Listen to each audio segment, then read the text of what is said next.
How you doing there? Welcome back to Babylon Talmud. Today we're Daf Zayin, Daf 7, Masechta Sotah, friends. Daf 7 is Gewaldig. Daf 7 is Gewaldig. Yeah, we're going weiter on the whole Sotah thing. We're going, things are starting to get serious over here, let's say. So let's jump in on Daf Zayin Umar Aleph, second line of the page at the Mishnah. Ketzad Osa La. No, so now what happens? Molicha levezdin sheba oso makom umosin lo shnei tamidei chacham shem yavo aleh baderech Rabbi Yehuda Omer ba'ile ne'eman aleh. So what happens is there's the kinoi, there's the stira. He warned her, she secluded herself. Now they go to the local bezdin. Bezdin then appoints to them two tamidei chachamim to go with them, to escort them, to go with them to accompany them to Yerushalayim, because ultimately they have to go to the Sanhedrin.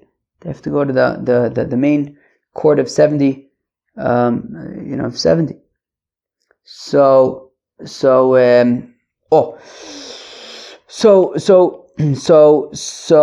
they get most of those Shnei Tamidei Chacham. So they provide two Torah scholars Shem Yovo Aleh Baderech, right? In case they have bia on the way, and if they have bia on the way, so then there's no point of continuing the journey because the Sotah will not work. Shnei Tamidei, where am I? Rabbi Yehuda Omer ba'ile ne'eman aleh. Whereas Rabbi Yehuda disagrees and says, no, you don't need these two Tamidei Chachamim, and he's believed not to have bia with his wife on the journey, and the Gemara is going to explain why. Now, says the Gemara, Trei ve'iu hatlasa, ha. So now the Gemara recognizes something, a detail here, which is, of course, there's the halachos of yichud, right? Of a fellow not being secluded with somebody who is not allowed to be with an erva. Now,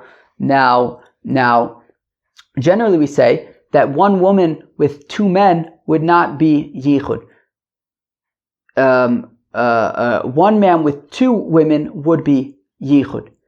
So now, one woman with two men generally would not be yichud. Yet over here, we're saying that the Bezdin provides two Talmidei Chachamim, which means that you now have one woman and three men. Excuse me, rubbing my nose. Which means that now you have one woman and three men, right? You have the woman, the husband, and these two Talmidei Chachamim. So it says the Gemara, Trei ve'ihu, so if you have the husband plus these two Talmidei Chachamim, hatlasa, so that means that there's three men now. So let's say that this supports the opinion of Rav. The Amar Rav Yehuda Amar Rav, lo shanu elo ba'ir. When we say that yichud, right, that there's no problem of yichud if it is one woman with two men, that is only in the city. But if they're traveling, so you would need to have three men, right? One woman with three men would no longer be yichud, because if you were to only have two men, what if one of them has to go to the bathroom and he leaves the man and the woman on their own? Well, then there's going to be yichud. If one of them goes to the bathroom and then it's just a man and a woman together, that would be yichud. So when they're traveling, so there needs to be three, so that even if one goes to the bathroom, there is still would only be a situation of one woman with two men, and it wouldn't be yichud. So this seems to be a support for Rav, because we seem to be saying that they're traveling to Yerushalayim, and we need three people there, three men. Lo, this has nothing to do with yichud, rather, no, it's so that in the event, the reason why these Talmidei Chacham are accompanying them is because we want to prevent the man and the woman, the husband and the wife, having bia on the way, because if they do, then the Sotah process becomes ineffective. And therefore, if they do have bia, we'll have these two Talmidei Chachamim who will be able to testify about it and call out, and they won't continue with the Sotah thing, because it'll be pointless. Talmidei Chacham in Kuliyamalo. So now the Gemara says, going back to the yichud thing, saying, well, we're saying that two Talmidei Chachamim davka, right? We're saying that we provide Talmidei Chachamim, but not just Toms, Dicks, and Harrys. Let's say that this is a support for another opinion of Rav. Amar Rav Yehuda Amar Rav, lo shanu ela kisherin, that when we talk about yichud and we talk about the one woman and two men, or maybe even one woman and three men if they're traveling, whatever it might be, those are ksherin. Those are I guess let's call them trustworthy men. About prutzin, but if they are untrustworthy, meaning if they are people who would be prone to having bia, who we can't necessarily trust not to. I don't know how do you explain prutzin. I don't know, people that we don't trust, I guess, in this context. Afilu asar nami lo. Well, then we can't even trust 10 of them, right? Meaning, when we talk about yichud, we're talking about, a woman and a man should not be secluded together, but a woman and two men can be. That's talking about two men who, generally speaking, we could trust. But if we're talking about, two men who we can't trust, well, then even if there's one woman and 10 men, that's not going to help anything.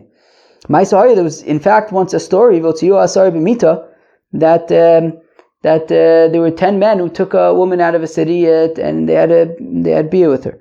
So we see that at that point having more of them doesn't actually make a difference. So the Gemara once again says, no, this has nothing to do with yichud. The reason why they need to be Talmid Chacham is so that they know how to warn him, right? That they know the halachas of Sotah. They know that if they have bia, so then the Sotah process would be ineffective. So they have to be able to explain to him the situation. So we need Torah scholars who would be able to properly explain what's going on. Where am I? Fine. Rabbi Yehuda Omer Baila v'chulei. So Rabbi Yehuda had said. So Rabbi Yehuda argued in the Mishnah and says, no, we don't need to provide two Talmid Chachamim. We could simply trust the husband that he's not going to have beer with his wife while they're on the way to Yerushalayim to do the whole Sotah thing. Tanya Rabbi Yehuda Omer, we learn in the Brayso, Rabbi Yehuda says, Ba'ile Nemon Mikav v'chomer, that of course we could trust the husband that they're not going to have beer from the following Kav v'chomer. Manida she bikares Ba'ile Nemon oleo.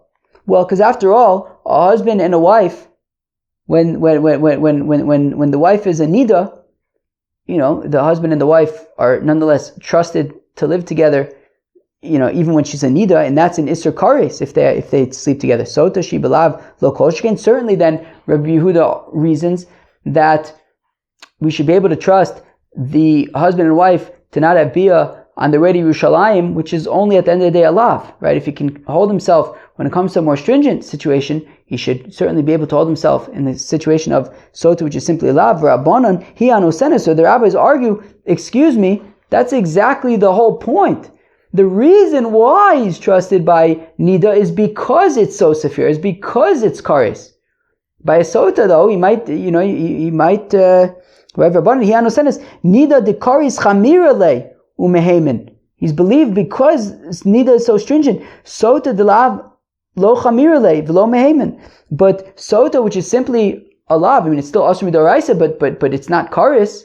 So therefore, he might. We can't necessarily trust him as much. We can't trust him as much to be able to stay away, and he actually may end up having bia, and therefore, right, they may end up having bia, and therefore we need these two witnesses. Rabbi Yehuda Mikav v'chomer ma'asila, and affect the Gemara. Okay, fine. So I understand that Rabbi Yehuda's opinion is that you don't need these two extra people, but is it because of this kav v'chomer from nida?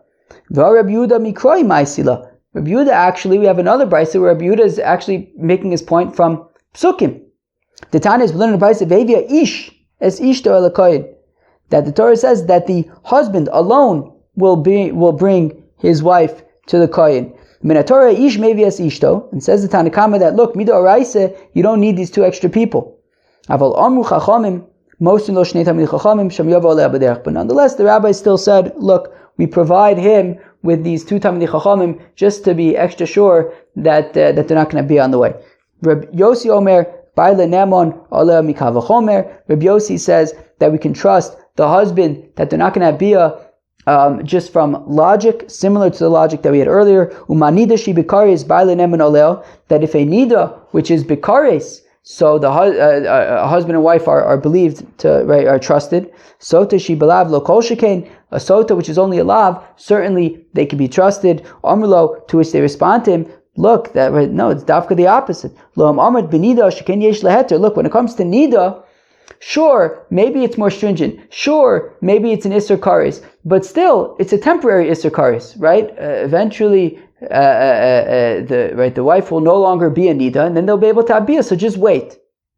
But Tomar Besotah She'ein La Heter, whereas Sotah, for all we know, if she's Tmeya, she's never going they're never going to be able to Abiyah ever again. So therefore the temptation might be that much more significant, and therefore we can't necessarily trust them to be alone. Rabbi Yehuda Omer says, Rabbi Yehuda min haTorah ish mevi as ishto lakoyin shenemar vevi ish as ishto. Right, just like the Tanna Kama had said, Rabbi Yehuda says that the Torah says vevi where am I? Vevi ha'ish as ishto, that the husband alone brings his wife. So we see that he could just bring her by himself. He doesn't need these other two people. Amar lehu, no. So that's the kasha, right? That initially Rabbi Yehuda had learned it out from the Kal V'chomer from Nida, but now he's learning it out from the pasuk of Vehevi Aish as Ishto. So which one is it? Is it the Kal V'chomer or is it the pasuk? So Amar Luhu Kal V'chomer Bereisha. Look, initially he tried to explain to them the Kal V'chomer from Nida, Ufarchu, but then they asked the question on Rabbi Yehuda, which was that Dafka, it's because Nida is so stringent that's why we trust him. We can't trust him by Sotah, which is less significant, which is less severe. V'adar Amlu Ukra. And then, so after they asked the kasha, he then brought to them the pasuk of Vehevia Isha Sishto. Rabbi Yehuda and Tanna Kama. Isn't Rabbi Yehuda saying the same thing as the Tanna Kama? They're both learning out from the same pasuk, that a man can go on his own because Vehevia Isha Sisha, Asishto. Ikabenai Aval Amru. So the nafkamina is that according to the Chachamim, according to the Tanna Kama, they say, look, Midoraisa, he can go by himself, but the rabbi said, nonetheless, you should have these two Talmidei Chacham. Rabbi Yehuda doesn't have but the rabbi said. Rabbi Yehuda simply says, the pasuk says, Ve'evei ish asishto, Midoraisa, he could go by himself, and that's it. He can go by himself. Rabbi Yehuda doesn't hold that you need those two extra people. Okay, now they've arrived in Jerusalem, and says the Mishnah, Hayumaylin osa levezdin agadol shebiyushalayim. They go to the Sanhedrin in Jerusalem, and they try to scare her, they interrogate her, they try to intimidate her. In the same manner that they try to intimidate witnesses who come to testify about a murder. And they say, Biti harbe yain osa. They say, look, wine can do some pretty severe things. Harbe schok osa. Joking around too much can lead to some negative places. Harbe yaldus osa. Just being young and free can lead to bad outcomes. Harbe shchenu aroyin osin. Or sometimes even bad neighbors can be bad influences and lead to sort of inappropriate relationships. Asi l'shmo agadol shenichla b'kedusha shleimocha alamayim. And they say, look, admit that you had an affair in order to prevent the erasure of God's name in the Mesotah, in the waters, right? Because as part of the process of preparing these waters, they write God's name and it gets dissolved and erased in the water that she's going to drink. And that's pretty severe. And they say, look, just admit that you had an affair. And they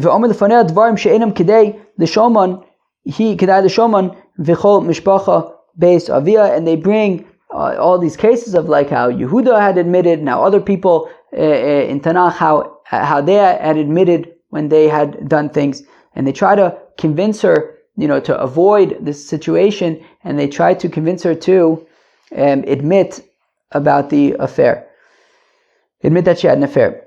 Im amra tmei ani, and if she says yes and she admits that she had an affair, so then shoveres ksubasa v'yotze. So then we're not going to kill her because clearly there were no witnesses, right? You would have to have witnesses and warnings and stuff, but they also can't remain married anymore. So she writes a receipt for her ksuba so that she can never claim it from her husband, and that's it. And they don't remain married anymore.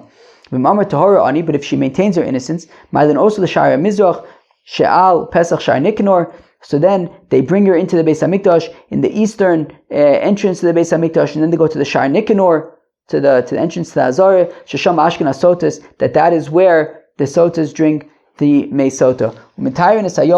And that is where the women who have given birth offer their bird offerings, and where the lepers, the mitzoras, go through their purification process. And a kohen grabs her clothing. Im nikru, if it gets torn, it gets torn. Vim nifmu, if it gets shredded, it gets shredded. Achu megalas liba, and they reveal her heart. V'soser asira, and they undo the braids of her hair. Rabbi Yehuda Omer says, Rabbi Yehuda, im haya liba noe, lo haya megaleu. If her heart was very beautiful, they would not reveal it. V'im haya saira noe, and if her hair was very beautiful, lo haya soser, they would not undo the braids either. If she was wearing white clothing, they would put her in black clothing. If she was wearing gold jewelry or chokers, rings and I think nose rings. We remove all sorts of jewelry because we don't want her to, we want to kind of, I guess degrade her in a sense, to kind of wear her down. It's like an intimidation, interrogation tactic, so that to get her to admit it, to avoid, going through the whole sotah thing going forward. And then they bring a rope and they tie it above her breast so that her clothing doesn't fall off, because if it got ripped or whatever, so it remains on. And if anybody wants to come and observe, they are invited to observe. And however, her servants are not permitted to view, because if she sees them, she may not want to admit her guilt in front of them, and she'll have pride and she won't admit it.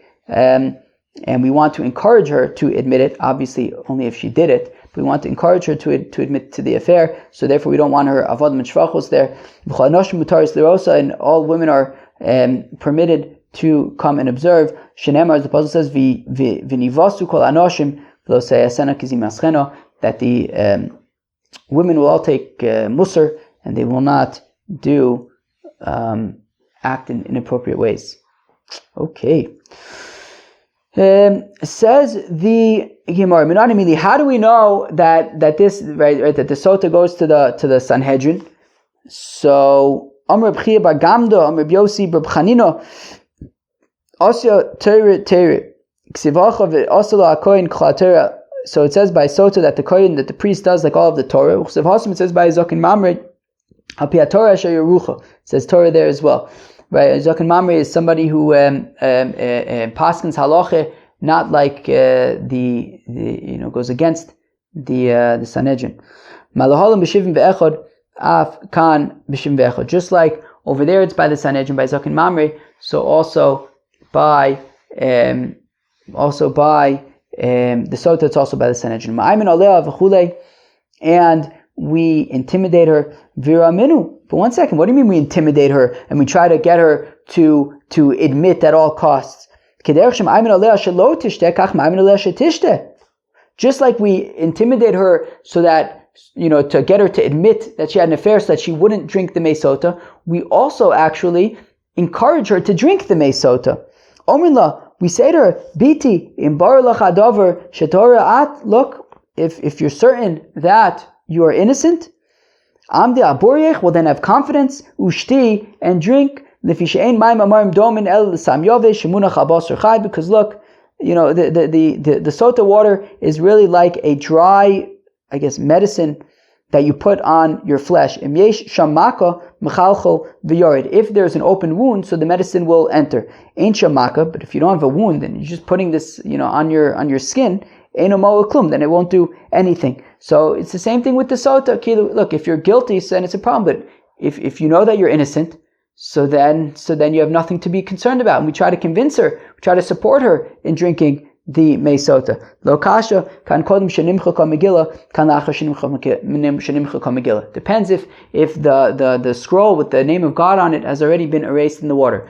If the scroll has not yet been erased, so we try to convince her, by all means to admit to the affair, so that we can prevent having to erase God's name. But once we've already gone that far, and once we've already erased God's name, well, at this point, we try to convince her to drink it, and we say, look, if you're in fact innocent, there's nothing to be afraid about. Okay.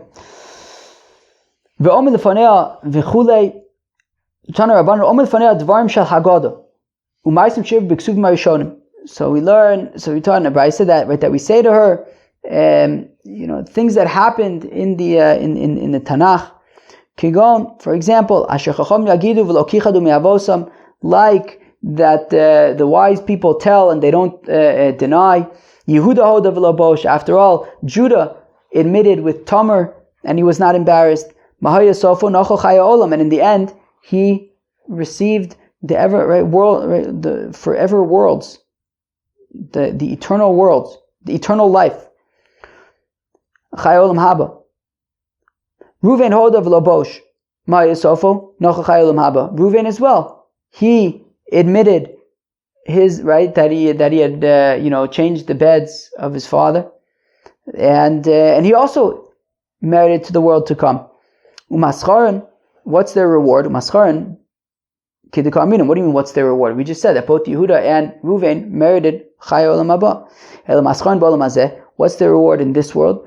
Loim levadam nitna haaretz. That their lands belong to them and no outside people came into them. Fine. Okay, obviously we know that Yehuda admitted about his affair with Tamar, as the pasuk says that he recognized the things that he had given to her, and he admitted what he had done. How do we know that Ruvain also admitted?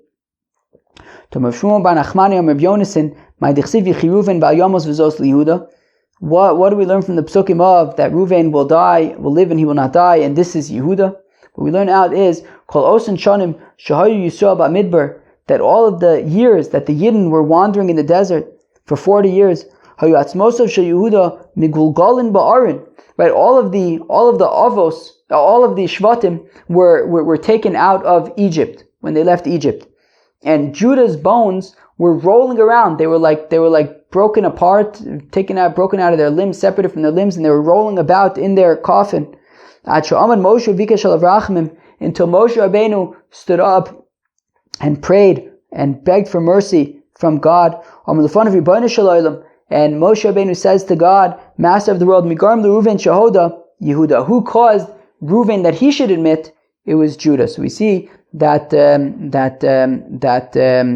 Reuven admitted to what he had done. V'zos Yehuda, right? Miyad Shema Hashem Kol Yehuda, all Avery and the Shafa, and immediately, right, it says God listened to the voice of Judah, and the limbs of Judah went back into their joints. V'lo hava kom aden le l'mesivta d'rekia, but yet they still wouldn't let Judah into the heavenly academy. Ve'lam of Tivienu, and Moshe Rabbeinu says, bring him to his nation. And then when Judah got into the academy, he didn't feel comfortable, he didn't know how to study. It's kind of crazy. Together with all the other rabbis, Yodav Ravlo, we see that that he's able, right? The Pasuk says Yodav Ravlo, that he's able to be involved in Melchamta Shel Torah, right? He'll be able to involve the study of Torah with all the other rabbis in the heavenly academy. And then he wasn't able to, figure out how to learn the halachas properly. Okay, and then Moshe Rabbeinu prayed that he should be able to do that. Fine. Now I understand why Judah admitted what he did, because otherwise they were about to kill Tamar, so he admitted it. Why would Reuven admit to what he did? Because after all, Rav Sheshes says that it bothers me, people who admit to their sins, that they're kind of like, speaking about their sins openly. So why would Reuven do that? So so that nobody should suspect his, that it was any of his brothers. That's why he had admitted it. Okay. If she says that she is tmeya, right? So we said that if this wife admits to having had an affair, so then she writes a receipt and gives it to her husband, so that she can't claim her ksuba anymore. So shmasmina kozvin shover. So as we've seen in the passage of Machlokas about, do you write receipts or not? Right? The downside of writing a receipt is that then you have to, right, the husband now has to guard the receipt so that it doesn't get eaten by mice or anything. Now he's got to hold on to it, otherwise she can claim the ksuba, right? So, but from here we're saying that she writes a receipt and gives it to the husband, so we see that the halacha is that we do write receipts. So Abaye Tani Mikaras. No, so says Abaye, say that no, not that she writes a receipt, but that she tears up the ksuba. Once the ksuba is torn up, she can no longer claim it anymore. But it doesn't say that she tears it up. It says that she writes a receipt. Rather, says Rava, this is talking about in a place where the minhag is not to write the ksuba. They just rely on the Tanai Bezdin, which is that right. Of course, as we know from ksubas, right? Libsula masayim v'lamona mona. So you just rely upon that, and therefore there was no ksuba to tear up. So that's why she wrote she has to write a receipt. Friends, that was daf Zayin of Masechta Sotah, an interesting daf that we talked about how they would. The first Mishnah talked about the machlokes between Tanakama and Rabbi Yehuda. Tanakama says that they would provide two escort, right? Two people to accompany them to Jerusalem to make sure that they don't have bia on the way, which would render the Sotah ineffective. Rabbi Yehuda argues and says that you don't need to that there's no need to provide anybody extra. You can go by himself, right? They can go alone. Along the way, we learned a little bit about halachas about yichud, whether if there's a difference. Right? Rav says that there's a difference between whether it's in the city where you only need one woman and two men versus during travel where you need one woman and three men. So if one goes to the bathroom, there's never a situation where a man and a woman are alone. We also saw the opinion of Rav that when we talk about 2 men or 3 men, that's only ksherim. But if they're prutzin, then it really doesn't make a difference. No amount would be acceptable.